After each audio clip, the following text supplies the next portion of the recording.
Good day to you all. Matthew here again. We are at Manufacturers Cup round something or other. I think it's 6 now. Circuit de St Croix in the Group 4s. For a bit of fun, I guess. So I qualified third. I put it on third with my first flying lap. My first flying lap was a 17.8, which I thought was incredible in the Ferrari, if I do say so myself. I did not expect to get that lap time or be in the top 3. And I knew I had pretty decent race pace. A bit of midweek practice, and I knew how to save the fuel and run it, quite successfully. Run at a decent pace, save the fuel, and keep going fast enough to stay ahead of guys like Adam, who's going to go past me in the forward because that thing is fast in a straight line. So I wasn't sure about Coix and Double H up ahead. Double H nailed the qualifier, put that TT on pole, and which really impressed me, and he's away. Mint was the surprise. I think he started 8th, behind Adam and behind Kinemos in the Jag. So I saw my review after Adam got past me. I saw the Porsche going past, and in practice Mint was flying in that thing. He was so fast, and I just knew he's just going to come up behind me and go past me. So I knew I was going to lose that position. I wasn't going to stuff around with battling with him. It was just let him go, and he'd pull away and cause havoc up front, try to overtake other drivers. I just had to concentrate on my own race pace and spread my fuel usage out over the 6 laps to get to the end. And if I did that well enough, I should finish pretty well. I was hoping to be, top 5. Actually, going into it, I was like, top 5, I'd be pretty happy with the top 5 finish. When I qualified third, I was like, okay, this is on.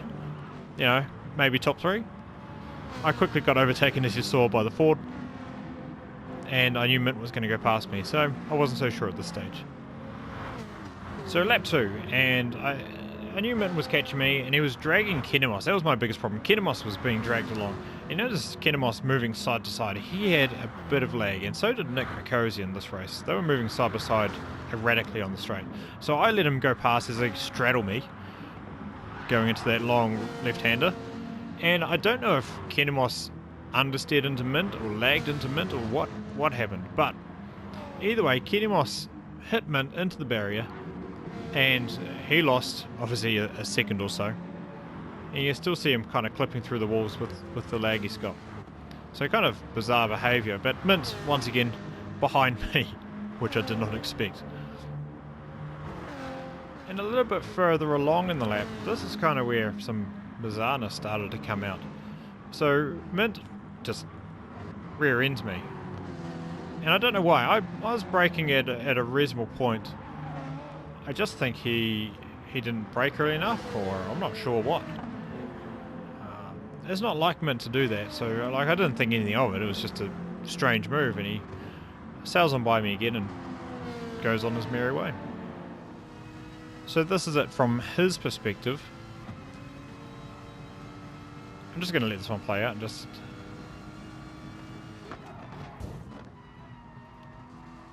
It's hard to tell on the replays because there is a bit of a delay. You never actually see exactly where the other car is braking. But it felt to me in the race that he just missed his braking point. And it looked to me then like he had missed it, or certainly gone a bit deep, especially for a car so close ahead of him. So, yeah, I wasn't sure what to think. And then he picked up a 1 second penalty from cutting that last corner. So if you turn in too hard on that left-hander and your outside tyres go onto the green patch, or even onto the white line, or just over the white line, then you'll pick up a 1 second penalty, as you see. So of course I saw that being right behind him, and I knew that I was going to go back past him again because he's going to lose a couple of seconds serving that penalty. So coming back up to the bridge on lap 3, and Mint's about to serve his penalty. Ranger got ahead of me. I wasn't too concerned by that because I knew he made a comment before the race that he wasn't going to be no stopping, he was just going to go flat out. So I knew he was not on the same strategy. You had to no stop this race to be really competitive. Just doing a one stop cost you so much time. So you had to do a no stop to be competitive. So I wasn't worried about range. I just let him go on. I knew he was going to be pulling harder than me down the straight, so I could use this draft to my advantage and just get a bit more speed out of my car, because I have to lift and coast into the braking zones, and then I pull out of the corners as hard as I can. And that's how I was managing the fuel, just easing off the throttle or lifting off the throttle entirely a couple hundred meters before the braking zone, and then just easing on the brakes. And so this helped with tyre wear, meant my race pace was very consistent over 6 laps, and it obviously meant I had enough fuel to get to the end of the race.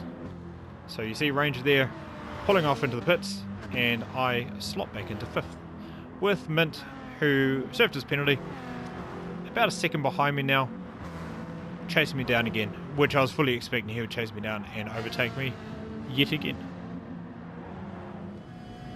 So here along the back straight, coming up to the long left-hander before the bridge, Mint is in my draft. He goes to the overtake. I let him go by, which is not a problem.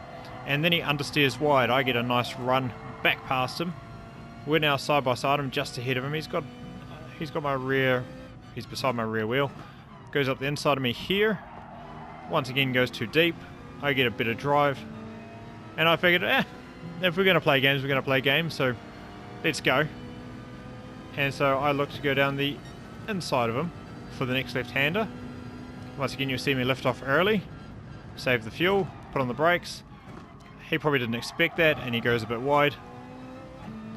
I get a decent run, and I was just like, if I catch him, I catch him. You know, I try to annoy him and try to overtake him, but I knew having to lift off early to save the fuel that I was never going to overtake anybody into a braking zone. Certainly not until the end of the race, where I was close and could actually dive on somebody. But you see he runs wide through that right hand of the second last corner. I get a very good run where I get my normal run and he's got a poor run.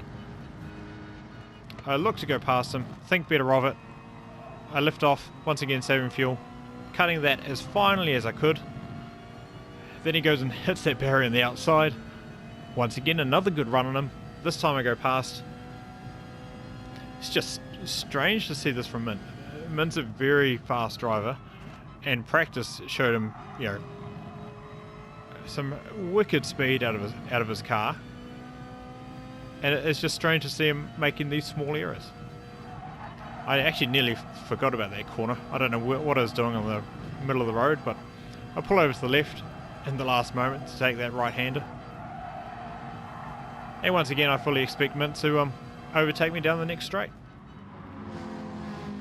So on to the last lap now. Once again, Mint has not pulled away from me, which really surprised me. I thought he'd be away and laughing once he broke me for a lap. Broke me. broke my draft, broke his draft, whatever. He ran wide into that hairpin leading onto this long back straight. I get a much better run. I sit in his draft and overtake him going into the sweeping left-hander. And then for one final bizarre reason, I guess he gets a bit distracted up here, misses the braking point entirely and goes straight on. Not quite straight on, but he certainly missed his braking point and went really wide, gifting me a second and a half or so. And the entire time that me and Mint have been having our tussle, Kinemos and Adam in the forward, Adam who was third, who was the first one to overtake me, have been falling back slowly. Adam more so, as you can see, he's falling back behind Kinemos, and I'm catching him quite quickly. I think he's now in a much higher fuel map, maybe 5 or 6. He's probably misjudged his fuel. He was flying early on, and so now he's having to save all he can to make it to the end of the race. So I'm also having to save just to make sure I get across the line. I turn up the fuel map to I think 2 or 3. I think I'm at 3 at this stage, but I still easily walk past the Ford in a straight line, which is not a common sight at all, but a beautiful one. So I take back 4th. I don't get any more places. Kinemos is too far up the road, and I take 4th for Ferrari in the Manufacturers Cup.